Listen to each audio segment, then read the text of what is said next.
Əslində belə danışmağıma da baxmayın, güya mənim qandığım bir qrafa varmı? Əlbəttə ki, yox. Heç özüm də bilmirəm rahatlıq nədir. Misal üçün, səhərlər yuxudan artıq çox gec dururam. Əşin nə səhərlər?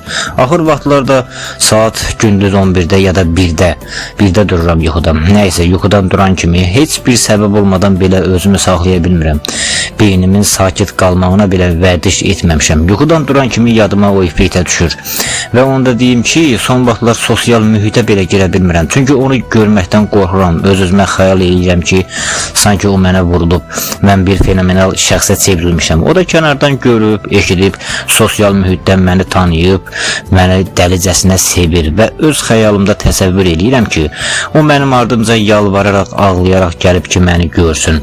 Lakin onu da deyim ki, nə yaxşı ki, mənim başqa problemlərim də var. Çünki arada bu kiçik problemlər və yaxud da elə o böyük problemlər olsun, gəlib çıxır. O ifritiyə dair qurduğum xəyallardan məni uzaqlaşdırır.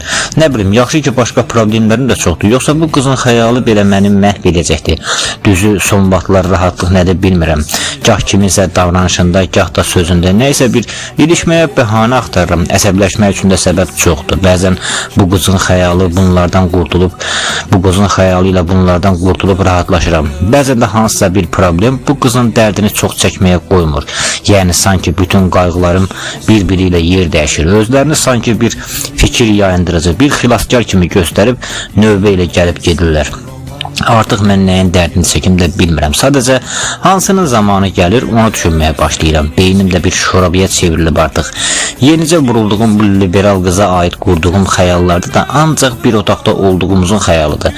Onunla xoşbəxt ailə tablosu qura bilmirəm. Çünki azadlıq istəyi ilə tullanıb düşən bu liberal qızın tam mənimlə bir ailə qurub yaşayacağına da inanmıram.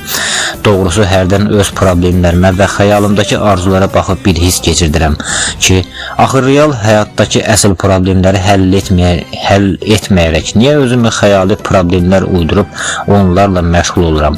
Mənə lazımdırmı bunlar? Doğrusu mən artıq həqiqətən də xəstə olduğumu fərqindəyəm. Bugün çox qorxunç bir şey oldu. Daha doğrusu mənim üçün qorxunç bir şey oldu. Çünki axı daha əvvəldə demişdim, məndə çox çayxor olduğum üçün bir obsessiya var. Ya böyrəklərim çürüyəcək, ya da sonralar bunu əvəz edən başqa bir qorxu yaranmışdı ki, çox çay içdiyim üçün ürəyimin mitral qapaq iplərinin kövrəlib qopacağından çox qorxurdum. İstənilən kiçik xəbər, istənilən informasiya məndəki bu obsessiyanı hərəkətə gətirdi və təqribən bir müddət əvvəl sosial mühitdə belə bir məlumat eşitdim ki, 2030-dan sonra insanlar ölümsüz olacaq. Ən azından çox yaşayacaqlar, daha sonra isə ölümsüz olacaqlar. Məndə qəribə bir paxıllıq hissi oyanırdı. Beynimdəki ikinci səs deyirdi ki, bax sən çox çay içmisən, öləcəksən. 2030-dan sonraki o insanlar isə əbədi yaşayacaq və sən bu imkandan istifadə edə bilməyəcəksən. Mən də dərhal beynimə deyirdim, özümü rahatlaşdırırdım ki, mən də o tibbi inkişafın yeni nailiyyətlərindən, imkanından istifadə edərəm. Lakin beynimdəki ikinci səs yenə qaydırdı. Sənin mitral iplərin kövrəlib. O gənc insanlarda isə mitral iplər sağlamdır. Sən çox çayxor olmuşsan, sənin ürəyin ipləri qopacaq. Düzdür, bu sizə gülməli gələ bilər, amma Allah şahiddir ki, bu məni necə incidir də. Və işin ən bərbad tərəfi də, mən bu obsessiyaya qalib gələ bilmədikcə, o məni incitdikcə, mən sevdiyim o liberal qızın ölməyib əbədi yaşamasını da göz ala bilməzdim. Beynimdəki ikinci səs deyirdi ki, sən öləcəksən. Bu ifritə və başqa gənc küçüklər isə çox yaşayacaqlar. Nəticədə bir neçə saat ərzində məndə qəribə bir qəzəb yarandı. Hər necə gülünc olsa da, mən özümü çox əsəbi, sanki bütün bəşəriyyətə, əsasən də gənclərə nifrət püskürəcək halda hiss etdim. Çünki beynimdəki səs durmadan təkrar edirdi. Sən çox çay içmisən, sən öləcəksən. 2030-dan sonra hamı əbədi yaşayacaq. Sən isə öləcəksən. O liberal qız da, qalan hamı da əbədi yaşayacaq. Artıq saatlar keçmişdi, gecə idi. Dayana bilmirdim, bu fikir beynimi didib dağıdırdı. Axı niyə mən bu qorxunc obsessiyaya düçar oldum və içimdən qəribə bir səs gəlirdi. Sən öləcəksənsə bütün gənclik də nəyə lazımdır axı? Lakin axı mən bütün gənclərə necə zərərə vura bilərdim ki? Ona görə də beynim həmin o liberal qızı yenidən hədəf seçdi. Sən yoxsansa bu ifritə də əbədi yaşamamalıdır. Və onu da deyim ki, son vaxtlar tez-tez dilimdə Martinez adını çəkirdim. Bilmirəm niyə belə edirdim. Yəqin ki, yazdığım kitabda yeni bir personaj yaratmaq istəyirdim.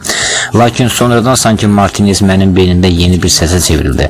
Məsələ bundaydı ki, mən özümü sorğulayarkən, özümdə təqsir axtararkən və ya kimsə mənə irad tutanda həmin bu Martinez gəlib mənə əlavə şeylər pısıldayırdı. Beynimdə nələrisə təlqin eləyirdi və elə belə də oldu. Sonunda gecə vaxtı mən bu liberal ifritəni yox etmək istəyəndə vicdanım dilə gəldi. Öz-özümə dedim ki, axı o qızın nə günahı var? Allah göydən baxır, Allah bunun əvəzini səndən çıxacaq. Lakin elə bu an Martinez dövrəyə girirdim. Allah 2030-dan sonra hamının əbədi yaşayacağını, sənin isə öləcəyini düşünüb, öz içini didib dağıdan, qəm-qüssə çəkən bir adama niyə cəza kəsməli daxı? Etdiyi hansısa əmələ görə, axı bu şuurda olan adam bu qədər fantastik bir düşüncəyə görə özünü məhv edən, öz psixoloji ağrısının məntiqsizliyini bilə-bilə illərlə əzab çəkib, heç nə ilə rahatlıq tapmayan birinə Allah nə cəza kəssin? Bu adam onsuz da bədbəxtin biridir, yəni sən bədbəxtsən. Martinez mənə haqq qazandırırdı. O deyirdi ki, hər yeni nəsil əvvəlki nəsildən daha çox şey gördüyünə görə əslində çox da yaşamasalar da olar. O beynimdə qışqırırdı. Allah sənin kimi baş xarabın bu cür absurd dərs çəkməyinə səssizcə tamaşa eləyirsə, sənin o qıza nəsə etməyini də heç bir cəza vermədən tamaşa etməlidir. Lakin mən özümü çox da boş buraxmırdım. Yenə də Martinezə deyirdim ki, axı mən bilirəm ki, mənim obsesiyam həqiqi deyil. Mən bilirəm ki, o qızın bir günahı yoxdur. Ən azından mənim üçün bir təqsir işlətməyib və Allah bunları bilir, mənə cəza kəsəcək. Lakin Martinez qayıtdı ki, birincisi öz probleminin, obsesiyasının məntiqsizliyini bilə-bilə yenə də narahat olmaq artıq bədbəxtlikdir, xəstəlikdir. Allah xəstələrə rəhm etmirsə, hanı onun rəhməti? İkincisi, əgər deyirsənsə ki, o qız sənə heç bir təqsir işlətməyib, amma onu da bil ki, insan ehtiyatlı olmalıdır. O qız o cür gözəl olduğu halda sosial mühitdə necə gəldi hərəkət edən də bilməlidir ki, hamı sağlam atasının pulu ilə gəlib onu gəzdirməyəcək, onunla əylənməyəcək, həyat ziddiyyətlərlə var olur. Əgər 100 nəfər onu pula boğacaqsa, bir nəfər də sənin kimi şizofren, dəli manyak ona ilişməli, ona zərər verməlidir. Çünki bu Allahın ziddiyyətlər üzərində qurduğu həyatın ədalətidir. Başa düş, o qız sosial mühitdə özünü tamamilə çölə qoyubsa, arada bir qızların başına bir bəla gəlməlidir ki, qalanları ehtiyatlı olsun. Hər bir ilanın zəhərli, hər beşənin aslanlı aylı olduğunu bilmək üçün kimlərsə qurban getməlidir. Əgər sağlam olsaydın, məsuliyyət daşıyardın. Lakin 2030-dan sonra hamı və o liberal ifritə də əbədi yaşayacaq deyib içini didən adamın etdikləri şəxsi məsuliyyət yox, həyatı şəkilləndirən qeyri-ixtiyari əməldir. Sənin cinayətin və o qızın yoxluğu neçə qadın üçün və neçə sənin kimi dəlilər üçün ibrət olacaq.